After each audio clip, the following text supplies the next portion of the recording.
Hello students. पिछले video में हमने आपको जर्नल एंट्रीज के बारे में बताया था, कैश ट्रांजैक्शंस बताया था, बैंक ट्रांजैक्शंस के बारे में बताया था और कैश और बैंक के अलावा general entries, cash purchase, cash cell, ये चीज़ें हमने आपको जो बताई थी। तो हमने आपको ये भी बताया था कि इसके अलावा और भी एक्स्ट्रा एंट्रियां होती हैं। कुछ एंट्रियां ऐसी होती हैं जिनको हम at the end of the year में करते हैं, यानी कि जो हमने अकाउंटिंग पीरियड आपको बताया फ्रॉम 1 अप्रैल टू 31 मार्च। 1 अप्रैल 2024 को अगर कोई ईयर स्टार्ट हो रहा है तो वो 31 मार्च 2025 को क्लोज होगा। अब 31 मार्च 2025 को जब ईयर क्लोज होता है तो बहुत सारे ट्रांजैक्शंस ऐसे होते हैं जो रिकॉर्ड नहीं हो पाते हैं अकाउंट बुक्स में। अब आप कहेंगे रिकॉर्ड नहीं हो पाते क्योंकि जो ट्रांजैक्शंस हम रिकॉर्ड कर रहे हैं वो कौन से करते हैं। हमने कोई एक्सपेंसेस का पेमेंट कर दिया, कोई इनकम को रिसीव कर लिया, क्रेडिट परचेज किया तो गुड्स आ गया, क्रेडिट सेल किया तो गुड्स चला गया। लेकिन बहुत सारे ट्रांजैक्शंस ऐसे हैं जिसपे आपने बिजनेस पर्पज से इनकम या एक्सपेंडिचर किया लेकिन उसका रिकॉर्ड नहीं हो पाया। कैसे?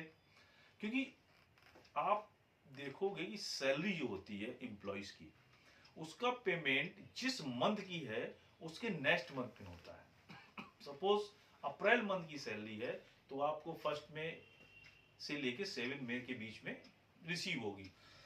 Excuse me.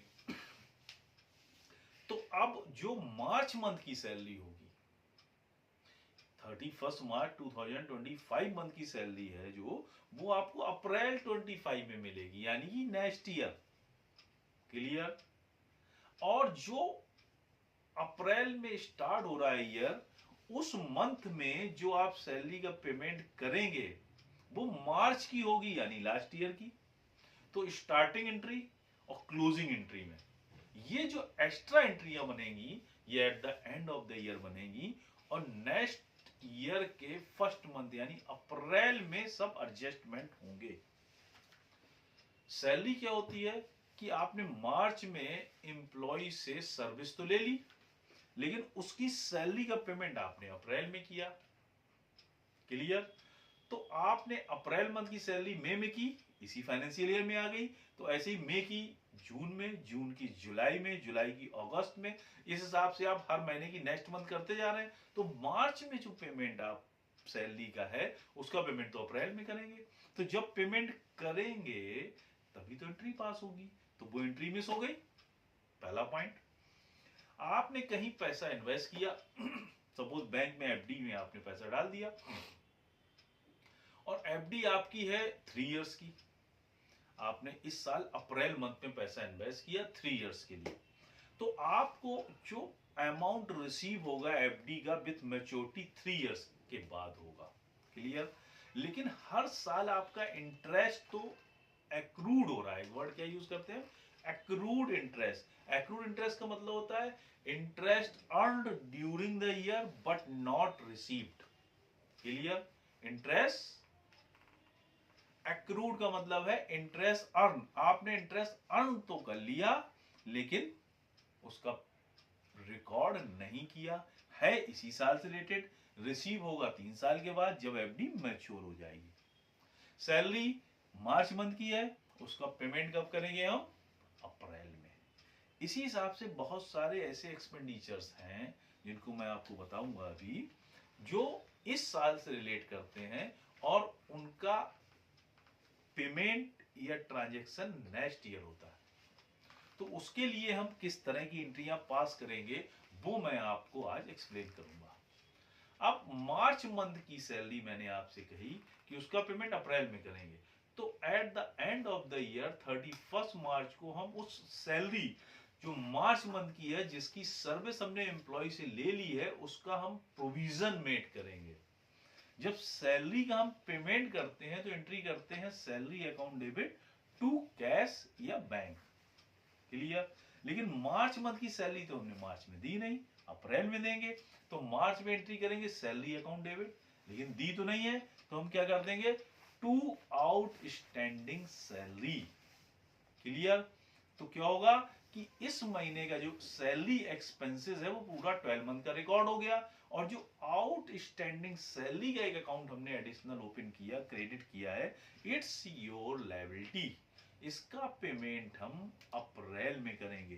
तो अप्रैल मंथ में जब हम मार्च की सैलरी का पेमेंट करेंगे, मींस कि पिछले साल से रिलेटेड मार्च मंथ का पेमेंट नेक्स्ट ईयर के अप्रैल मंथ में करेंगे, तो हम entry salary account debit to cash या बैंक नहीं करेंगे, हम करेंगे outstanding salary account debit to cash या बैंक, क्योंकि अप्रैल में जो हम पेमेंट सैलरी का कर रहे हैं वो मार्च की है और उसका पेमेंट अप्रैल में हो रहा है, तो वो एक्सपेंसेस ना होके लायबिलिटी हो गई आपकी, तो हम लायबिलिटी का पेमेंट कर रहे हैं। क्लियर?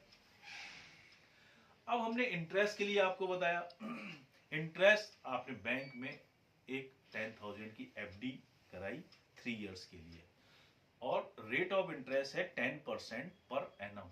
इसका मतलब 10,000 में 10% अप्लाई करेंगे हम, तो 1,000 पर एनम हो जाएगा। 3 इयर्स के लिए अगर हम एफडी कराते हैं, तो वो 3 इयर्स के बाद हमको 10,000 प्लस 3,000 इंटरेस्ट जो रिसीव होगा वो 13,000 कब होगा, आफ्टर 3 इयर्स, यानी मैच्योरिटी पे। लेकिन अब हमें अकाउंट्स के हिसाब से क्या करना है, वो जो 3,000 इंटरेस्ट 3 इयर्स के बाद हमको रिसीव हो रहा है, वो 1,000 इंटरेस्ट ईच ईयर का है। फर्स्ट ईयर जिस साल हमने इन्वेस्ट किया पैसा, तो हमने जब इन्वेस्टमेंट किया तो हमने कर दिया fixed deposits account debit to bank, FD बन गई, एफडी को हम एसेट साइड शो करेंगे, और at the end of the year उसका इंटरेस्ट जो हम कैलकुलेट करेंगे, सपोज अभी हमने आपको बताया कि 10% पर एनम, तो 10,000 का 10% हुआ 1,000, तो 1,000 रुपीज की हम एक एंट्री पास करेंगे। वो एंट्री क्या होगी, ये सबसे इंपॉर्टेंट है, ध्यान से सुनिए आप। वो एंट्री होगी, क्योंकि इंटरेस्ट यहां पे मिल रहा है तो आपकी इनकम है, तो एंट्री हम क्या कर देंगे, accrued interest account debit to interest account. यहां क्या वर्ड आ गया, एक्रूड इंटरेस्ट। एक्रूड इंटरेस्ट का मतलब वो इंटरेस्ट जो इस साल हमने अर्न किया लेकिन रिसीव नहीं हुआ। क्लियर? इंटरेस्ट तो इनकम हो गई, लेकिन एक्रूड इंटरेस्ट अभी रिसीव नहीं हुआ, तो ये आपकी एसेट्स हो गई। समझ में आया आपको? ये आपकी एसेट्स हो गई। Accrued interest is your assets और outstanding salary is your liability. दो चीजें समझ में आई आपको। एक्सपेंसेस जो है वो इस फाइनेंशियल ईयर से रिलेटेड जिसका हमने पेमेंट नहीं किया और सर्विस रिसीव कर ली, वो आपकी आउटस्टैंडिंग लायबिलिटी बन गई। और जो इनकम इस साल की है जो हमने अर्न कर ली लेकिन रिसीव नहीं हुई, वो हमारी एक्रूड इनकम होके एसेट साइड आ गई। क्लियर? तो ये इस तरह की जो एंट्रियां होती हैं इनको हम एडजस्टमेंट एंट्री कहते हैं, और इन एंट्रियों के बगैर कोई भी अकाउंट की एक्यूरेट प्रॉफिट आप नहीं निकाल सकते, क्योंकि जब आप उस ईयर से रिलेटेड पूरे खर्चे या इनकम को अकाउंट्स में रिकॉर्ड नहीं करेंगे, तब तक आप उस ईयर की एक्चुअल या एक्यूरेट प्रॉफिट नहीं निकाल पाएंगे। क्योंकि ये इनकम और ये एक्सपेंडिचर अगर आपने नहीं डाले, आपने कोई एक्सपेंडिचर अगर मिस कर दिया तो इनकम बढ़ जाएगी, कोई इनकम आपने मिस कर दी तो फिर इनकम आपकी कम हो जाएगी उस साल की। तो ये सब चीजें आपको ध्यान रखनी है अकाउंट मेंटेन करते समय। इसी तरह की और एंट्रियां मैं आपको बताऊंगा अपने अगले वीडियो में, जिसको आप ध्यान से देखें। और आज जो हमने आपको बताया है उन एंट्रीज को आप रिकॉर्ड कर लें। और आपकी अगर कोई क्वेरीज है तो कमेंट्स के द्वारा पूछ सकते हैं। आप कोई सजेशन देना चाहते हैं कि आपको कोई चीज इस तरह से समझाई जाए, तो वो मैं कोशिश कर सकता हूं। आप हमें कमेंट्स के द्वारा कोई भी क्वेरीज भेजें, मैं उसको सॉल्व करने की कोशिश करूंगा। और हमारा वीडियो देखते रहें, लाइक सब्सक्राइब भी करें, जिससे कि इसका बेनिफिट और भी लोग उठा सकें। Thank you.